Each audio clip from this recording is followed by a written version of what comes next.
자, 오늘부터 6기를 마치고 야고보서를 하기 시작합니다. 구약 성경과 신약 성경은 하는 이제 정보가 좀 달라요. 구약 성경은 주로 이야기 중심이잖아요. 이야기, 내러티브죠. 이야기. 그렇기 때문에 이야기 자꾸 하나하나가 일어나지 않잖아요. 그렇죠? 전체 이야기 주제가 뭐야, 이거. 그런 것도 있잖아요. 그래서 뭐 한 장, 챕터 한 장을 본문으로 삼아도 전혀 문제가 없어요. 그거 적어놓으면 되니까.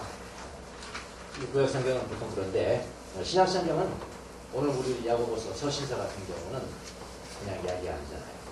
대단히 중요한 이야기만 핵심만 지금 전달하거든요. 그러니까 단어 하나하나가 중요할 수가 있어요. 그래서 지금 야고보서가 5장밖에 없지만 안 되지만은 욥기서를 강의한 것처럼 한 장 전체를 본문 삼는다든지 그거는 그렇게 할 수가 없습니다. 때로는 같이 너무 짧은가요? 한 절이라든지, 예, 두 절, 세 절 이렇게 가야 되기 때문에 5장까지 가더라도 그렇게 뭐 빨리 끝나거나 그렇게 하지는 않습니다. 야고보서가 참 선택을 잘했다는 게 뭐 여러분이 원하고 제 뜻대로 선택을 했지만 야고보를 선택했지만 하나님의 뜻인 것 같아요. 왜냐하면 두 가지 면에서 그렇습니다. 야고보서는 고난받는 성도들을 향한 메시지거든요. 고난받는 성도들을 향한 위로의 메시지가 욥기하고 일맥상통한 그런 의미에서 야고보서가 참 중요하다는 생각이 들고요. 두 번째 이유는 더 중요한 게 있는데, 더 중요한 게 뭐냐면은 한국 그리스도인, 더 좁게는 한국의 개신교인, 뭐 한국이라고 할 필요는 없고요. 하여튼 조금 그 구원이라는 개념을 조금 너무 단편적으로만 아는 개신교인들, 특별히 또 가톨릭 신자들은 너무 또 행위를 강조하고 있다. 믿음의 문제를 조금 그렇지. 개신교인들은 믿음을 너무 또 강조하니까 그 행위에 대한 비춤이 없고, 양쪽 다 부족한 점이 있어요. 이런 그 개신교인들, 구원에 대해서 조금 더 앞으로 나가지 못하는 개신교인들에게 온전한 복음이라는 게 뭔가, 온전한 복음이라는 것이 무엇인가를 가르쳐 줄 수 있는 책이다. 뭔가요? 야고보서가. 그래서 굉장히 의미가 있는, 현대에도 의미가 있는 그런 성경이라는 생각이 들어서 내 뜻대로 선택을 했지만 하나님의 성령님이 도와주셨구나 하는 생각을 저는 야고보서를 읽으면서 하게 됐습니다. 여기 야고보서를 쓴 야고보는 예루살렘 교회, 최초 유대인 교회죠. 예루살렘 교회의 감독입니다. 오늘날로 말한다면 당회장이죠. 당회장이고 우리식으로 말한다면 담임목사고요. 그런 분인데 참 겸손하죠. 예루살렘 교회 당회장쯤 되면은 예루살렘 교회 당회장이 너희들에게 편지한다고 그러면 될 건데 아주 겸손하게요. 그리스도를 좀 이렇게 나갑니다. 그래서 야고보서는 현대 교인들에게 진정한 신앙이라는 게 뭔가, 진정한 구원이라는 게 뭔가, 진정한 믿음이라는 것이 무엇인가, 이것을 잘 알려주는 아주 적절한 저는 성경이라고 봅니다. 그런데 오늘날 성도들이 야고보서 좋아합니까? 별로 안 좋아합니다. 별로 안 좋아합니다. 야고보서 뭐 도와주라는, 도와를 돌보라는, 가난한 자 돌보라, 그거 안 돌보면 네 신앙은 헛것이 하는다고 하니까 부담이 되니까, 마음에 부담이 되니까 야고보서는 잘 안 읽어요. 짧은 신앙입니다. 근데 여러분 그런 성경을 읽어야 됩니다. 그래야 온전해지는 거거든요. 그래서 온전한 신앙이 무엇인지를 알려주는 아주 적절한 성경이다. 자, 현대 개신교인들이 구원이라는 것을 어떻게 생각하냐면은, 우리가 구원받는 것은 행위로 이렇게 되는 것이 아니다. 그러니까 여러분의 믿음도 그렇고 저도 그래서 저도 앞에 지도자한테 배우지 못해갖고 그렇습니다. 저도 배웠고 여러분도 배웠잖아요. 그러니까 우리가 잘못 아는 것은 여러분 탓이 아니라고 생각하면 된다. 누구의 탓이요? 다 지도자들 탓을 돌리면 돼요. 그럼 99% 옳습니다. 그러니까 여러분 죄의식 갖지 마시고요. 지금 이제 제가 지적을 했다 하더라도 죄의식 갖지 말고 들으시기 바랍니다. 현대 개신교인들이 구원이라는 게 뭐냐? 그들의 이해, 구원에 대한 이해가 뭐냐? 행위로 어렵게 되는 것이 아니고 믿음으로 어렵게 된다. 많이 들어보셨죠? 이걸 뭐라고 합니까? 칭의입니다. 칭의론. 이 칭의에 대한 이해가 너무나 얕다 이 말입니다. 어떤 사람이 여기 값싸다. 값이 너무 싸다. 값이 싸다. 그래서 우리가 지금 여러분과 저도 마찬가지입니다만 이 칭의, 구원받는 구원에 대한 이해가 너무 값싸가기에 가장 좋게 되어 있습니다. 지금요. 물론 이거는 지도자들의 왜곡된 가르침이라는 것을 다시 한번 강조합니다. 그래서 많은 개신교인들이 여러분과 저를 포함해서 개신교인들이 믿음으로 구원 얻는다 이렇게 말 많이 하잖아요. 믿음으로 어려워진다는 것을 어떻게 이해를 합니까? 자, 제가 이야기한 건 거의 여러분과 똑같아요. 어떻게 이야기하나?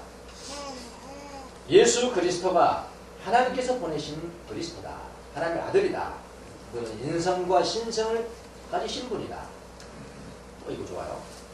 그분은 우리 죄를 위해서 죽으셨다. 이 사실을 마음으로 믿고 입으로 시인하면 어려워지고 구원을 얻는다. 거기는 어떤 선행도 필요 없다. 어떤 행위도 필요 없다. 그리고 우리가 한 번 구원을 받으면 무슨 행동을 해도 하나님이 지켜주시기 때문에 우리는 구원을 잃어보지 않는다. 조직신학적으로 말하는 성도의 견인이 들어있다. 성도의 견인. 어떤 행동을 하더라도 우리는 한 번 얻은 구원은 절대로 잃어버리지 않는다. 이것이 여러분의 신앙이고 저의 신앙. 구원관이라 이 말입니다. 자, 근데요. 이런 칭의론, 이런 구원관이 우리 마음에 만약 마음 깊이 가운데 자리 잡게 되면은 어떤 현상이 발생하냐면은 구원은 따로, 행위 따로. 당연히 그렇겠죠. 예, 구원 따로, 행위 따로 이상한 구원론이 나옵니다. 이상한 구원. 우리가 구원파를 이단이라고 하지만 우리도 모르게 그 범주에서 벗어나지 못하는 그런 생각을 가지게 되는 게 현실입니다. 자, 역사적으로 조금 한번 살펴볼게요. 오직 의인은 믿음으로 산다. 오직 의인은 믿음으로 산다. 이 말씀을 정말로 새롭고 중요하게 깨달은 사람이 누구냐면 마르틴 루터입니다. 여러분 잘 아시죠? 1517년에 그 당시에 마르틴 루터는 신분입니다. 그거는 뭐 캐톨릭이 따로 있고 개신교가 따로 있는 거 아니에요. 그냥 교회입니다. 예, 그 당시 그분은 신부님이에요. 신부님이 오직 의인은 믿음으로 산다라는 말씀을 아주 그 의미 있게 그 당시에 의미 있게 깨달은 분입니다. 자, 그분이 신부일 때 그 말씀을 깨닫기 전에 한번 상황을 보자고요. 오직 의인은 믿음으로 말미암아 산다라는 그 말씀을 깨닫기 전에는 이분은 어떤 믿음이냐? 오직 선행으로 말미암아 어렵게 된다.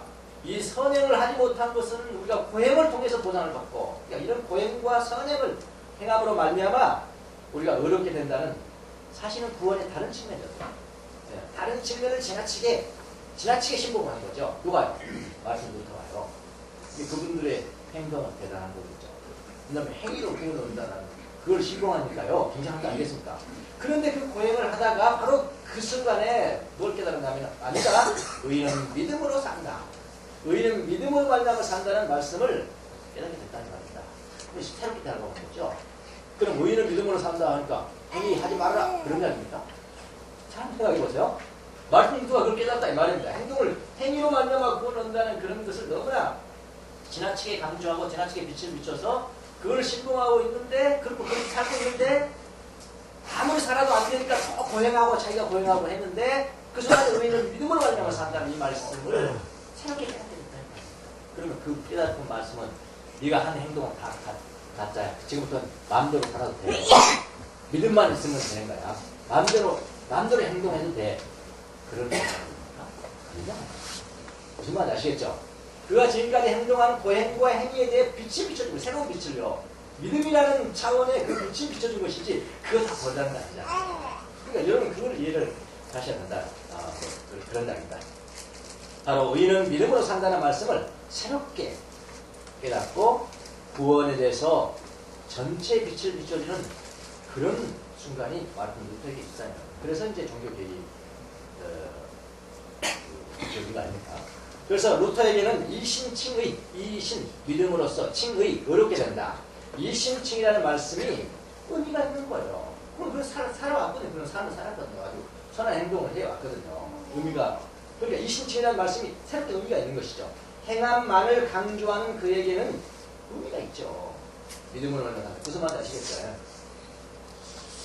뭐 역사를 조금 더 볼게요. 지금 역사 시간 아니니까요. 너무 깊이 들어가지는 않겠습니다만. 히틀러라는 이상한 놈이 우리 세상에 나왔잖아요. 히틀러라는 이상한 놈이 나왔을 때 그 당시 독일의 교회, 그 당시 독일의 교회는 구원을 어떻게 이해했는가? 왜냐면 역사는 우리의 중요한 거울이잖아요. 그래서 역사 교육을 저는 잘 시켜야 된다고 생각합니다. 지금 수능에 역사 있나요? 모르겠습니다만. 그런 것도 잘 갔어요. 어떻게 된지 저는 모르겠는데, 뭐 교육학자가 아니다. 왜냐면 거울이 되잖아요. 독일도 마찬가지. 그 당시 이제 히틀러가 나타났을 때에 독일 교회의 구원관은 뭐였냐? 독일교회 구원관이 다 지금 우리 한국의 개신교인들의 구원관과 유사해서 어떻게 그러냐? 그 당시 히틀러가 나타났을 때 독일 교회 구원관은 이신칭의, 우리가 지금 이야기하잖아요. 믿음으로 구원 얻는다.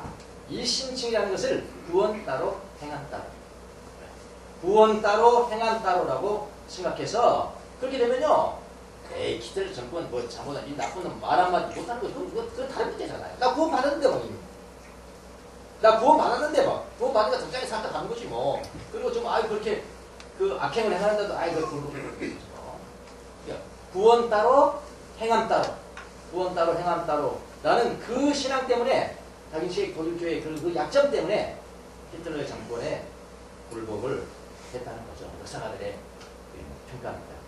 그때 바로 이제 어떤 신앙이 있어서 행동하는 신앙, 원과 행함 그럴 수 없다 라고 말하는 신앙이 한 사람이 있어요. 그 사람은 보네포.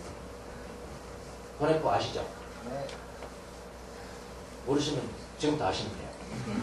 아주 훌륭한 분이에요. 그런데 어떤 한국교회 어떤 개신교회들은 멍청하다, 이단이다 그렇게 말하는 사람들이 있어요. 하여튼 뭐 자기들까지 안 한 것이 아니지 뭐. 보네포는 이단이 아니고요. 구원과 행함이라는 것은 그건 구분할 수 없는 것이다. 구분할 수 없는 것이다라는 실천을 보이는 거예요. 그래서 행동하는 신앙. 오늘 우리 이제 공동체 기도문이 새로워졌죠? 다른 거. 이거 누구 같아요? 누구? 이거 뭐예요? 첫 부분 딱 하자. 행동하는 신앙. 네. 기도문. 역사적으로 이런 그 역사가 있거든요. 이거는 행동하는 신앙을 말하면서 나섭니다.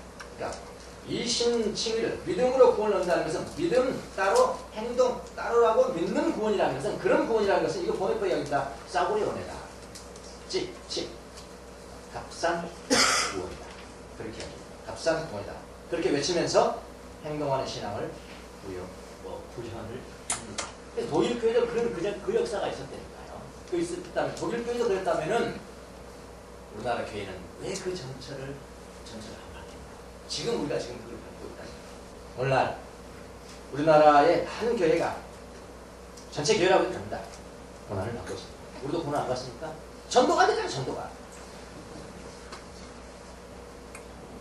개독교서는 자기들이 했는데 우리가 작은 교회가 피해를 본다 이 말입니다. 큰 교회는 피해 안 봐요. 이미 있는 사람들이 얼마나 난공불락이죠. 이미 있는 사람들은 정확하게 현금 다 나가면 경제적으로 됐죠. 건물 있죠. 어려움 없어요. 여러분, 그들은 전도 안 돼도 어려움 없어요. 뭐 전도 이야기하지만 더 급박한 것이 뭡니까? 이런 소용 전도 안 돼요. 또 고난이다. 고난을 받고 있습니다. 하여튼 이런 대형 기회를 중심으로 많은 문제점들이 풀어졌잖아요. 지금 이거지. 그래서 이거 야고보 시대는 뭐 잘 믿기 때문에 고난 받았지만 지금은 잘 못 믿기 때문에 고난 받는 그런 시대가 됐다는 거죠. 네. 많은 문제점이 불거지면서 이제 많은 사람들이 기독교를 개독교라고 칭하는 비판에 직면을 했습니다. 우리가 자초한 거죠. 박여받아야 됩니다. 개독교. 왜 그랬을까? 한국 교회가 이신칭의 이거를 온전하게 가르쳤어야 되는데 온전한 복음을 가르치고 그랬어야 되는데 그걸 온전히 가르치지 못했다는 거죠. 가르치지 못하고 실천하지 못함으로 말미암아 우리가 얻게 되는 열매다 라고 저만 생각한 것이 아니라 많은 의식 있는 학자들과 의식 있는 목사님들이 이렇게 이야기를 합니다. 그 당시에 히틀러 당시에 독일 교회처럼 똑같아요. 전체를 우리가 받는 거죠. 역사는 다. 그래서 구원 따로 행함 따로의 값싼 은혜를 전파하는 거죠. 값싼 은혜를 전파해 오면서 이것도 어떤 제 언어는 아니다. 어떤 유명한 신학자가 이런 얘기를 했습니다. 의로운 행동이 없는 의인들만 양산하는 교회가 있다. 저는 의로운 행동이 없는 의인들만 양산하는. 이 신칭이라니까 믿으면 나 믿습니다. 예, 믿습니다. 그럼 너 의로워져서 됐어. 근데 의로운 행동은 없어. 근데 나 의인이야. 그래도 의인이야. 의로운 행동이 없는 의인들만 양산하게 됐다. 그래서 여러분이 이해한 대로 좋은 교회라는 게 뭡니까? 우리가 다른 교회 같은 건 좋은 교회 아니죠? 다른 사람들 누가 좋은 교회 그러니까 그렇잖아요. 좋은 교회가 뭡니까? 좋은 교회가. 좋은 교회라는 것은 목사님이 설교를 그럴듯 한번 하고 그럴듯하고 뭐 잘하는 사람도 있고 그런 사람도 있잖아요. 근데 그럴듯하면 근데 설교라는 게 다 거기서 거기에요. 뭐 그거 별거 아니더구만. 그럴듯하게 또 어떤 사람은 감성이 있어서 감성이 호소하는 사람들 좀 가고 그 감성이 얼마나 남았어요.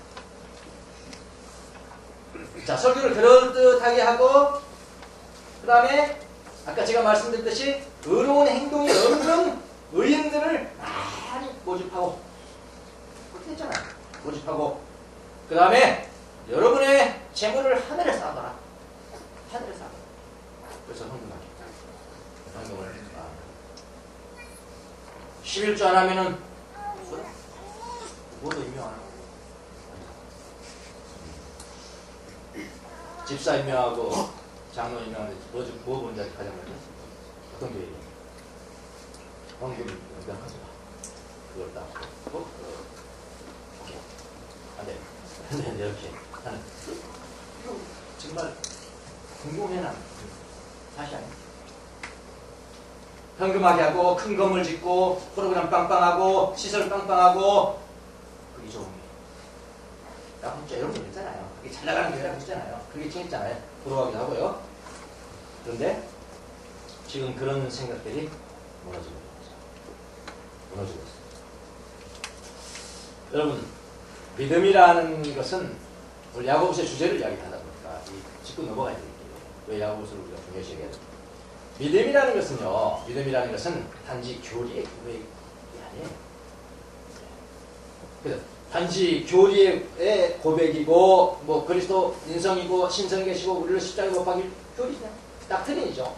아, 네 믿습니다. 그 고백이고 행위는 필요 없다. 다른 선행은 필요 없다라고 믿는다면 믿음을 그렇게 이해를 한다면은 그것은 보온해퍼가 이야기하는 값싼 진정한 믿음이란 단지 교리의 고백만이 아니라 하나님과의 관계예요. 믿음은 생명의 관계를 릴레이션십이라고요. 내가 생명이 없었는데 생명이신 그분과 관계를 맺으면 어떻게 돼? 그 생명이 나에게 전가가 되는 거죠. 이게 칭이에요. 그러니까 항상 관계를 생각해야 돼. 믿음의 고백, 어떤 닥트린의 고백을 넘어서는 거라고. 하나님과의 관계 맺음이라고요. 하나님과 생명의 관계를 맺고 하나님의 생명을 전가받는 하나님의 자녀가 되는 거. 그게 구원이잖아요. 의인 된다는 것은 무죄를 선고해 줍니다. 법정용 옵니다. 무죄. 죄인 일정한 무죄. 바로 이 의인은 믿음으로 하나님과 생명의 관계를 맺은 의인이라는 것은 뭐냐면은 의로운 행동을 하는 사람이죠. 맞습니까? 의인은 의로운 행동을 하는 사람이라고요. 그래서 구원받았다는 것과 의로운 행동, 의인이 하는 의로운 행동은 구별할 수가 없습니다. 긍정의 양면과도 같은 거예요. 그래서 어떤 학자는 구원받는 것과 성화, sanctification, 성화는 구별할 수 없다. 동시에 일어나야 된다. 동시에 구원과 성화는 동시에 나고 물론 우리가 완성되는 것은 나중에 있지만 그 가운데 이건 동시에 있는 구원과 성화는 동시에 일어나는 것이라고 합니다. 값비싼 은혜가, 예전에는 값싼 은혜, 값비싼 은혜, 값비싼 은혜가 간절히 요구되는 이때 여러분과 제가 야고보서를 공부하는 것은 아주 뭐야? 다행이라고 여겨지는 겁니다. 그래서 야고보서의 가장 큰 주제는 뭘까요? 믿음과 행함은 구별할 수 없다는 거예요. 의로운 행동이 없는 의인은 있을 수 없다는 거예요. 의인이 됐다는 것은 의로운 행동하는 사람이 됐다는 거예요. 그게 가장 전체의 큰 주제예요. 그래서 믿음과 행함은 구별할 수 없다. 의인이 된다는 것은 의로운 행위를 하는 것을 의미한다. 그래서 우리가 지난주까지 6기를 보고 난 다음에 고난받는 신앙인들에게 보낸 편지인 야고보서가 더욱 의미가 있는 듯 합니다. 자, 오늘은 첫날이라 더 이상 나가지 않고요. 시간도 안 되고 그래서 한 절만 됐습니다. 야고보가 누굴까? 이거 한번 보면요. 야고보가 누굴까를 우리가 보면은 야고보서 읽으시고요. 연구하고 싶어요. 그런 생각이 저절로 들어간 생각이 듭니다. 야고보가 누구인지, 누구에게 썼는지, 이 편지 썼는지에 대해서만 보도록 하겠습니다. 야고보는요, 헬라어로도 야고보다 조금 다르게 부르면 야코포스. 네, 헬라어로 야코포스고요. 영어로는 뭘까? 영어로 제임스입니다. 헬라어로 보면 그럴 듯하죠. 근데 영어로 보면은 제임스가 됩니다. 미국에서 한번 외쳐보십시오. 제임스 선 한번 들어봐. 엄청 많이 들어갑니다. 아주 평범한 이름이 되어버렸는데 헬라어로 하면 야코포스, 아주 좀 비중이 있는 그런 이름 같죠? 제임스. 그만큼 여러분 하여튼 야코포스건 제임스건 제임스라는 이름은 아주 평범한 이름이다. 그렇게 여러분 이해하십니다. 아주 평범한. 우리나라로 말하면 철수쯤 됩니다. 네, 철수쯤. 영어로 하면 아주 평범한 이름이지만요. 네, 헬라어로 하면 아주 무겁게 보여집니다. 그 당시 성도들이 야고보를 뭐라고 어떻게 불렀냐면 The Just 그랬죠. 영어로 The Just. 이게 뭐죠? 의인이다. 그 이유가 있습니다. 의인이라고 불렀다고 합니다. 사실 이 야고보가 의인이 된 것은요, 처음부터 그렇게 된 것이 아닙니다. 처음부터 그렇게 된 것이 아니고요. 처음에는 아주 평범한 제임스였어요. 아주 평범한 제임스였습니다. 평범한 제임스가 의인인 비범한 야고보가 된 것은 언제부터냐? 부활하신 예수님을 만나면서부터 그래요. 누구 마찬가지. 평범한 사람이에요. 부활의 예수님 믿어지고 그러면요, 또 행함과 믿음을 같은 동전의 양면처럼 여긴다면 그 비범한 야고보가, 평범한 제임스가 비범한 야고보입니다. 제목 용일하시고 여러분과 저도 평범한 제임스입니다. 좀 어폐가 있는 말씀입니다. 왜냐하면 세상은 그렇게 보지 않고 저는 평범하다고 생각합니다. 우리가 다. 근데 세상은 그렇게 보지 않고요. 특별히 자본주의예요. 자본주의 극치입니다. 이거는요. 자본주의 극치 어떻게 생각하냐면 아니야. 사람은 엄청나게 차이가 나. 뭐 때문에 차이가 나? 지적인 능력 때문에 차이가 난다는 거야. 어떤 사람은 지적인 능력이 좀 있습니다. 그래서 막 다른 사람들이 다 가고 싶어하는 대학을 갑니다. 어떤 사람은 지적인 능력이 조금 약합니다. 편 어느 대학 붙었다고 별로 감동이 없습니다. 어떤 사람은 와 왜? 감동. 이건 지적인 능력이 있고 나 느낌의 좀 차이예요. 근데 세상은 굉장히 중요시 여겨요. 자본주의 극치는요 대단히 중요시 여깁니다. 또 어떤 사람은 육체적인 능력이 있어서 축구를 좀 단시간 내에 갑부가 되는 겁니다. 젊은 사람들 정말 열등감 팍팍 생깁니다. 내가 평생 벌어도 10분의 1도 못 벌어. 저놈은 뭐 축구를 하나 그런다고. 그게 사람의 인기에 연합해서 다 돈이 그렇게 몰려가는 거 아닙니까? 저는 이것은 자본주의 극치라고 생각합니다. 성경적인 거 아니에요. 자기가 일하는 만큼 보내고 한번 사는 게 성경도 아닙니까? 자본주의 극치입니다. 너무 불안하지 마시라고 아니 그래요. 뭐 그렇게 본때 육체적인 좀 있고 또 어떤 사람은 외모가 잘생겨서 팍 뜨면 무슨 사마 소리 들으면 그건 떠버린 거야. 한 번 뜨면은 기억체가 그런 거다. 돈 막, 그 여러분 열등감 안 납니다. 내 자식들은 그렇게 희한하고 맨날 150만 원, 200만 원, 이것도 어느 때 집 사고 어느 때. 그리고 한 번 들어가 몇십억 하고. 열등감 안 생겼던 거. 참여가. 세상은 그렇게 치고난다 이거예요. 아주 특별한 사람. 아니면 평범한 사람. 근데 내가 보기에는 다 평범한 사람. 다 그런 차이는 있지만 그거는 하나님께서 보시기에는 그것이 탁월하다라고 이야기하지 않는다. 이거 오늘은 사람 그쵸? 또 목소리 좋아가지고 노래 한번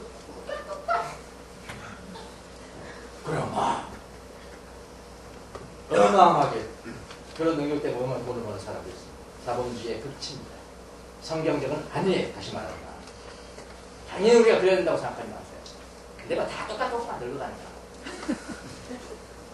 늙어가니까 우와 지금 20대가 엄청나게 미인년인데 늙어가니까 지적인 능력도 마찬가지도 없나요?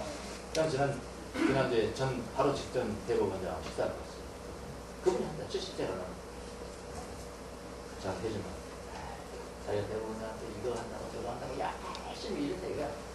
내가 나이가 먹어보면 70대니까 오늘 교회 장로입니다. 그런 일이 들어옵니다. 그런 이야기를 또 신앙적인 양심을 하는 그런 이야기겠죠. 다 거기 서깁니다. 다 거기 서기면 그걸 뭐라고 하냐 도찐비 행동을 해볼까요?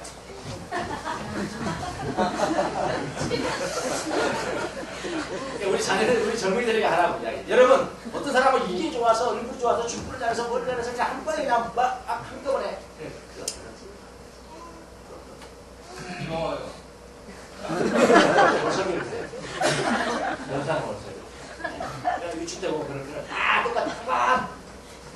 멋진 그래도 여러분 여러분 과자는 평범하지만은 예수님 아까 지금 제임스가 아까 보았어. 평범하지만은 예수님의 부활을 믿고 의로운 삶을 살아. 의인은 의로운 행동을 한다. 이건 분리할 수 없다. 이렇게 산다면 야고보처럼 그렇게 산다면은 비범한 야고보가 될 수 있다라는 것을 말하죠. 다른 것 비범하게 만들면 다른 것은 없어요. 지적인 능력, 얼굴, 목소리, 그거 아니에요. 제임스가 야고보. 비범한 야고보가 될 수가 있다. 자, 의인 야고보는 누구일까요? 오늘 야고보에 대해서는 살펴보는 것인데요. 성경에는 야고보라는 이름을 가진 사람이 엄청 많습니다. 그렇죠? 아까 제임스라니까요, 제임스. 그래서 야고보서의 저자가 누구냐고 물어보면 10.8로 몰라요. 정확하지 않아요. 10.8로 성도들이 야고보 저자가 누구지? 저자가 누구야? 여기 야고보인데요. 아 여기도 있는데 야고보 여기도 있고 막 있는 거야. 10.8로 보내. 그래서 야고보를 우리가 잘 연구해 볼 필요가 있습니다. 12사도 중에도 야고보라는 이름을 가진 사람이 2명이에요. 12사도. 그리 흔한 이름이 제임스. 아니 우리 교회 100명도 안 되는데 명수가 3명이야 이게.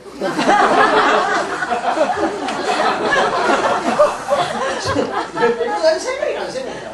우리 성경에 보면 야고보라는 이름이 굉장히 많지만 다 훌륭합니다. 명수라는 이름까지 다 훌륭하죠. 그래도 동의를 안 하신 것 같아요. 기분을 먹습니다. 야고보가 그렇게 제임스 너무나 흔한 이름이라고요. 너무나 흔한. 자 한번 하나하나 살펴볼게요. 자, 첫 번째 야고보가 있는데요. 성경에 보면 마태복음 4장 21절에는 세베대의 아들 야고보. 세베대의 아들 야고보. 그 사람은 요한의 형입니다. 상당히 성격이 급했던 사람인데요. 아버지와 함께 전 가족이 어부입니다. 예수님 갈릴리 바다를 지나가면서 요한과 야고보가 있는 것을 동시에 불러버려요. 그래서 12사도가 됩니다. 굉장히 사랑했어요, 예수님이요. 또 다른 성경을 보면 뭐라고 하냐면 예수님이 누가복음을 보면은 예수님 변화산에 가서 기도하시잖아요. 변화산에 가서 기도하실 때 누구를 부르냐면은 베드로, 요한, 그다음 누구? 요 세베대의 아들 야고보. 그러니까 얼마나 가까운 사도죠. 사도 그런 사도가 됩니다. 그리고 이 세베대의 아들 야고보는요. 누가복음 9장 54절입니다. 사마리아로 예수님께서 열두 사도가 지나가는데 사마리아 사람들이 예수님 영접을 하지 않는 거예요. 얼마나 화가 나겠습니까? 그러니까 한 사도가 탁 예수님 앞에 나와서 선생님, 이 사마리아에 하나님 앞에 기도해서 하늘에서 불이 내려보라고 명하면 어떨까요? 그 사람이 누굽니까? 야곱. 세베대의 아들 야곱. 12사도 중에 하나입니다. 첫 번째 야곱. 두 번째 야곱. 두 번째 야곱은 알페오의 아들 야고보가 있어요.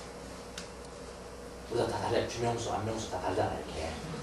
알페오의 아들 야고보. 마태복음 10장 3절. 이 사람도 12사도 중에 하나입니다. 12사도 중에서 야고보. 또 그 다음에 어떤 야고보냐? 마리아의 아들 야고보, 작은 야고보. 또 학자에 따라서 이게 두 번째 야고보가 같은 사람이다라고 하는 사람도 있습니다. 뭐 그런 걸 이야기한 게 아니라 이렇게 하나가 말이야. 유다의 아들 야고보. 그 다음 네 번째. 어쩌면 다섯 번째 사실. 네 번째 뭐냐면 네 번째 야고보가 있는데 성경에 보면 예수님의 동생 야고보. 예수님의 동생 야고보. 마태복음 13장 55절. 예수님의 어머니가 마리아잖아요. 마리아의 아들들이 예수님 이외에 예수님 성경으로 인도하십니다. 예수님 이외에 이름이 나와 있어요. 뭐라고 나왔냐면 예수님의 야고보. 그러니까 야고보는 예수님 가로입니다. 한 살 차이쯤 되겠죠. 예수님을 가장 잘 아시는 분이 마리아 이외에는 그 야고보죠. 야고보, 그 다음에 요셉, 시몬, 유다. 그러니까 예수님의 동생들. 아까 일부에 배웠을 때 어떤 청년 예수님도 동생이 있어요? 처음 알았어요. 아, 있잖아요. 성경에. 물론 씨는 다르지만 동생이 야고보, 요셉, 시몬, 유다. 딸들도 있을까요? 딸도 있습니다. 근데 이름은 안 나와 있어요. 딸들 이름은 안 나와 있어요. 그 야고보, 예수님의 동생 야고보. 이렇게 많은 야고보가 있는데 이 야고보서를 기록한 사람은 누굴까요? 사도 야고보, 제베데의 아들 야고보, 알페오의 아들 야고보, 예수님의 동생 야고보, 그 다음에 마리아의 아들 작은 야고보. 이렇게 많다니까 하나 또 있어요. 사실은 5명 들려다가 4명. 누굴까요? 야고보서의 저자는 누굴까요? 예수님 동생이요. 예, 예수님의 동생 야고보. 예수님 동생인 야고보가 이 야고보서를 기록한 사도 야고보 아니, 12사도 아니다. 예수님의 동생 야고보. 그러니까 예수님 다음으로 태어난 동생입니다. 그러니까 너무나 가깝잖아요. 야고보를 한번 보자고요. 그러니까 이런 패밀리의 관계를 통해서 우리가 유추할 수가 있어요. 야고보가 어떤 생각을 가졌을까? 자, 야고보는 예수님과 가장 밑에라고. 막내도 아니고요. 1살 차이, 2살 차이라고요. 많으면 2살 차이겠죠. 그럼 여러분 너무나 가깝게 있으니까 예수님과 너무나 가깝게 맨날 같이 지냈을 거 아니에요? 그런데 예수님을 하나님을 믿기가 쉽겠어요? 신비감이 없는 겁니다. 이건 우리 자녀도 마찬가지잖아요. 형님이 굉장히 다른 데 갔다 오면 굉장히 괜찮은 아이거든요. 동생들은 맨날 하고 있으니까 아무것도 아닌 걸. 동생은 그렇게 생각한다. 왜 신비가 안 떨어지냐. 너무나 가까웠어. 너무나 가까우면 신비가 안 떨어지잖아요. 여러분 부부간도 마찬가지잖아요. 남편은 굉장히 괜찮은 사람이거든요. 부인은 헤헤. 너무나 가까운 신비가 안 떨어지고 마찬가지예요. 야고보가 예수님 간에도 바로 동생인 야고보가 예수님의 살아가신 또 행동하는 행동도지 무슨 생각을 가지고 그거 타고 살아가는 거예요. 인간 훌륭한 사람이지. 우리 형님 훌륭한 사람. 오케이. 그건 오케이. 그런데 예수님이 신성을 가진 하나님이셔? 그거는 그걸 안 믿었다는 거야. 안 믿었습니다. 이게요. 성경에 보더라도 그게 나와요. 예수님의 인간됨은 잘 알지만은 예수님의 신성에 대해서는 글쎄 믿지 않았다 하시죠. 믿지 않았다. 성경에 이런 이야기했죠. 예수님 고향에서 배척을 받으니까 안 믿었어요. 예수는 안 믿었습니다. 배척을 받으니까 그곳에서 이적을 행하지 않았다. 그것은 믿지 않았기 때문이다. 뭐 어떻게 믿어지겠어? 사람 참 착한 형님이라는 것은 믿어지겠지만은 그건 하나님 말이 안 되는 거거든요. 믿지 않았어요. 근데 이 야고보가 동생 야고보가 진정으로 믿음을 갖게 된 것은 예수님의 부활을 위해서 매일 축복합니다. 성경을 정말 정확하게 보신 분이 이걸 캐치할 텐데요. 그렇지 않으면 건성건성 나오려면 이 야고보가 언제 변화가 됐을까? 그거 모를 거예요. 제가 한번 증명해 볼게요. 고린도전서는 바울이 쓴 성경입니다. 바울이 고린도 교회에 쓴 성경인데 특별히 15장은 부활에 관한 것을 변증하는 그런 이런 표현이 있습니다. 고린도전서 15장 7절에 보니까 바울이 뭐라고 했냐면 예수님이 부활하셔서 사도들에게 나타나시고 그 다음에 뭐라고 했냐면 두 번째로 야고보 한 사람입니다. 야고보에게 나타나시고 그 다음에 만삭되지 못한 나에게도 나타나십니다. 물론 바울에게 나타나는 것은 예수님 부활하신 이후에 승천하신 이후에 나타나신 거지만 야고보에 나타날 때 부활하신 승천하기 전에 나타난 것이죠. 그래서 그 표현을 사실 바울이요. 부활하신 예수님이 사도들에게 나타나시고 두 번째로 야고보에게 나타나시고 이걸 강조했어요. 마지막에 만삭되지 못한 나에게도 나타나시다. 그런 표현이거든요. 고린도전서에 그런 표현을 썼습니다. 여러분 바울이 이 사실을 어떻게 알았을까요? 바울이 기도하는 사람이라 그냥 직통 계시받았겠죠. 그렇게 생각하면 성경요. 그렇게 성경 그렇게 읽지 마시고요. 항상 과학적이고 근거가 있고 나와요. 자, 바울을 한번 보겠습니다. 바울이 다메섹으로 가면서 유대교에 찌든 사람입니다. 유대교에 하나님만 믿는 사람이에요. 뭐 인간이 하나님에 대해서 보신다 그건 안 믿는 사람입니다. 그렇게 믿는 사람들을 잡으러 해외 출장 가는 겁니다. 지금 다메섹에 해외 출장 가다가 그 도시 도상 길에서 부활하신 예수를 만나거든요. 그럼 회심이 되잖아요. 회심이 되는데 아니 진짜 예수님의 종들 사도들은 다 어디에 모였냐? 예루살렘 교회에 모여있잖아요. 근데 자기가 뭐 예루살렘에서 헷가닥 한 것도 아니고 다른 나라에 가서 헷가닥 했는데 이걸 누가 알아주냐고요? 누가 알아주겠냐고요? 그러니까 이거는 내가 인정을 받아야 된다. 사도들에게 내가 인정을 받아야 된다 하면서 어디 갑니다? 예루살렘 교회를 가잖아요. 예루살렘 교회를 가서 누구만 만났느냐? 그럼 하나님의 뜻이겠죠. 누구 만났냐면 야고보. 성경이 있습니다. 갈라디아서 1장 19절. 나는 야고보 밖에 다른 아무도 만나지 않았습니다. 그러니까 예루살렘 교회 가서 만난 사람이 누구라고 해요? 바울이 야고보. 그러니까 여러분 바울과 야고보에게는 아주 특별한 관계가 있다고 여러분 생각하셔야 됩니다. 벌써 언급한 게 있어요. 야고보를 특별하게 언급했거든요. 자, 바울이 예루살렘 교회 갔습니다. 아무도 알아주지 않습니다. 자기만 지금 핵심됐습니다. 사도들이 본 적이 있어요? 본 적이 있어요? 저 사람 우리 기독교인들 핍박하고 죽이고 그런 사람만 알고 있지 정말 저 사람이 변화가 돼가지고 예수님이 종이 됐다. 누가 알아줍니까? 근데 야고보를 만났습니다. 야고보를 만나서 이건 믿고 진짜 헤어지고 성경이 그런 거 같지. 야고보와의 대화의 내용은 이러하니라고 그러니까 다 해주니까 그렇잖아요. 무슨 이야기 했겠어요? 야고보에게. 내가 말이죠. 예전에 이렇게 빗발하고 이렇게 유대에 찌들고 내가 이것이 하나님 믿는 거라고 생각했는데 내가 다메섹에 가다가 저거 예수님이 나타나셔서 네가 왜 그러냐 왜 나를 빗발하냐 나는 네가 빗발하는 예수다. 그래 내가 부활하신 예수를 만났어. 그러니까 이거를 절실하게 이해하는 사람이 누구겠습니까? 야고보입니다. 나도 마찬가지예요. 나는 당신보다 더합니다. 내가 형님을 모셨는데요. 뭐 어떻게 가까운 형님이 하나님 될 수가 있습니까? 어떻게 사람이 부활할 수가 있겠습니까? 그런데 정말로 부활하신 예수님이 빨리 나타났어요. 그때부터 내 신앙이 변했고요. 내가 회심했고 그분이 나의 하나님이라고. 바울을 제일 이해해 줄 수 있는 사람이 누구였을까요? 저는 야고보라고 100% 믿습니다. 그러니까 내 생각은 야고보가 나오는 거예요. 바울의 생각이 야고보. 이 야고보는요. 바울에게 있어서는 대단히 중요한 저는 인물이라고 생각이 드는 거죠. 예. 그런 이야기를 전해줬을 겁니다. 그 이후에 야고보는 어떤 사람이냐면 예루살렘 교회의 지도자가 됩니다. 당회장이 됩니다. 감독입니다. 탑이 됩니다. 예루살렘 교회의 탑이 되고요. 이 사람의 신앙이라는 것은 야고보의 신앙은요. 믿는 사람의 행위를 대단히 강조합니다. 그 야고보 성경이에요. 믿는 사람의 행위를 강조를 하고요. 야고보 자체가 예수님의 동생인 야고보 자체가 아주 금욕적 태도, 금욕주의자가 아니고 금욕적 태도로 삶을 살았다고 합니다. 그래서 그 당대 사람들은 야고보를 뭐라고 just 라고 한다고 합니다. 의인 야고보. 의인인 야곱.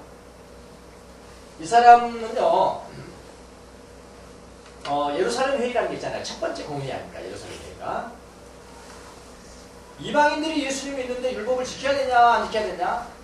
믿기도 하고 율법의 의식을 행해야 되느냐? 뭐 할례를 행한다는 거. 의식을 행해야 되는 것이냐, 안 해야 되는 것이냐? 이런 것들 안건을 놓고 회의가 열린 겁니다. 예루살렘 회의. 그때 회의 의장이 누굽니까? 야고보입니다. 그때 그 회의 의장을 해서 그 다음에 이런 이야기 듣고 저런 이야기 듣고 발표하는 내용을 보면은 여러분 굉장히 온건주의자입니다. 야고보가요. 온건주의자로서 그 당시 이제 예수를 믿고 난 다음에 유대교로부터 속히 결별해야 된다. 빨리 떠납시다. 그냥 완전히 다릅니다. 그렇게 성급하게 결별하지 말라.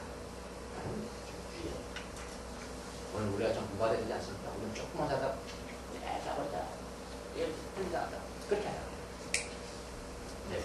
유대교가 너무나 성급하게 빨리 결별하지 말아야 한다는 온건주의자라고 여러분 보시면 됩니다. 그리고 이분은요, 성전에서 하나님의 백성을 위해서 너무나 깊이 간구한 간청의 기도를 하는 바람에 어떻게 되냐면 그 야곱의 무릎을 볼 때 낙타의 무릎처럼 딱딱해집니다. 여러분 낙타 무릎 하면 누구 생각해야 돼요? 야곱. 낙타의 무릎처럼 이게 딱딱해집니다. 여러분 이분이 무슨 뭐 금욕주의자나 뭐 행위 지상주의라고 생각해서 율법주의자 그렇게 생각하시면 안 됩니다. 기도하는 사람입니다. 기도해서 이 무릎이 낙타의 무릎처럼 딱딱해질 정도로 된다고. 그는 자기 자신을 예루살렘 교회의 당회자로 소개하지 않습니다. 리더로 소개하지 않습니다. 하나님과 주 예수 그리스도의 뭐라고요? 종이라고 소개합니다. 겸손합니다. 기도하는 사람은 겸손합니다. 낙타 무릎이니까요. 겸손한 사람. 이건 역사가 이야기입니다. 요세푸스의 역사가 그러니까 이건 정확하겠죠. 정확한 게 아니라 뭐 더 정확한 건 성경이지만요. 성경은 사람들이 대체하니까 역사가 못 썼다니까요. 뭐라고 썼냐면 역사서에 이 야고보라는 사람은 AD 61년경에 그러니까 예수님은 33년경에 돌아가셨으면 한 세대가 지났거든요. 61년도에 어떤 일이 생겼냐면 로마의 황제가 바뀌는 변동이 납니다. 황제가 바뀌는 변동이 있을 때 그 중간쯤에 그냥 왕권이 성립이 안 되게 되잖아요. 그때 그 틈을 타서 그 당시 이제 야고보 당시에 대제사장, 유대인 대제사장이 유대인들에게 체포하라고 내어줍니다. 야고보를 체포하라고. 그래서 그때 체포가 돼서 순교를 당합니다. 순교를 당하는데 어떻게 순교를 당하냐면은 돌에 맞아 죽어요. 돌에 맞아 죽은 사람 또 누구 있죠? 스테반이었습니다. 근데 이 기록에 가면은 그는 스테반처럼 순교를 당하는 순간에 그를 죽인 사람들을 위해서 기도합니다. 세속 역사가 봤을 때 죽인 사람을 위해서 기도합니다. 이만하면 의인으로서 그래도 되겠죠. 이만하면은 이런 사람이 쓴 성경을 우리가 등한시하면은 안 되겠죠. 겸손하게 받아들이고 겸손하게 실천해야 되겠죠. 자, 이것 때문에 제가 야고보를 소개합니다. 야고보라는 사람, 인간군을 소개한 겁니다. 예, 바로 이 사람이 뭐라면 세계에 흩어져 있는 12지파에게 전환을 드립니다. 왜냐하면 그때 왜 그리스도인들이 흩어졌냐면은 핍박받으니까 다른 나라로 흩어져. 근데 그게 하나님 뜻이죠. 흩어져 있는 이걸 헬라어로 디아스포라, 그죠? 디아스포라. 전 세계에 흩어져 있는 디아스포라. 근데 뭐라고 표현했어요? 12지파라고. 12지파는 뭐냐면은 신약계에 와서 12지파라고 별로 안 하죠. 구약에서 12지파잖아요. 하나님의 백성들을 나눠서 12지파로 분류했다니까요.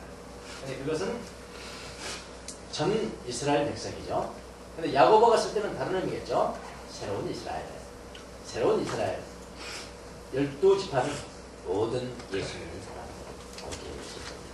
그 어떤 특정 지역을 향해서 보낸 것이 아니라요. 모든 그 당시에 예수 믿는 사람들에게 보낸 것입니다. 오늘날 우리에게도 그대로 적용되는 것이겠죠. 예수 믿는 새로운 이스라엘에게 편지를 드립니다. 당시에는 신앙 때문에 핍박받는 모든 그리스도인에게 이 편지를 쓰는 거예요. 그래서 이 야고보서가 오늘날도 우리에게 그대로 적용되고 기도에 와닿는다는 그런 생각이 듭니다. 야고보서를 통해서 작지만 5장이지만은 야고보서를 통해서 값싼 은혜로 변질되어버린 현대 사회 교회 정종을 주고 값비싼 은혜만 모시지 믿음과 행함을 원하십니다. 값비싼 은혜를 가슴 속에 새기는 그래서 그렇게 행하는 작지만 이제는 다른 개념이라니까요. 좋은 교회라는 게 바뀌어졌다니까요. 좋은 교회라는 의미가 바뀌어버렸다니까요. 할렐루야 감사한 거죠. 이대로 갔다가 큰일 날 뻔했어요. 우리 교회는 나쁜 게 있다. 왜 저도 안 하고 이렇게 조그맣게 했냐? 왜 현금 강조 안 하고? 현금 강조해서 빡빡 치고 된 건데 빡빡 치고 막 기회당하고 그러더라고요. 치면 되는 건데 현금 강조도 안 하고 나쁜 게 있죠. 이렇게 개념이 있겠습니다. 할렐루야. 여러분은 별로 의미를 부여하지 않는지 모르겠지만 저는 대단히 의미를 부여합니다. 그러나 중요한 것은 의로운 행동이 없는 의인들을 양산하는 것이 아니라 의로운 행동이 있는 의인 소수를 양산하는 교회가 훌륭한 교회요 좋은 교회라는 것을 믿으시기 바랍니다. 야고보서를 통해서 이런 교회가 되기를 예수님으로 축원합니다.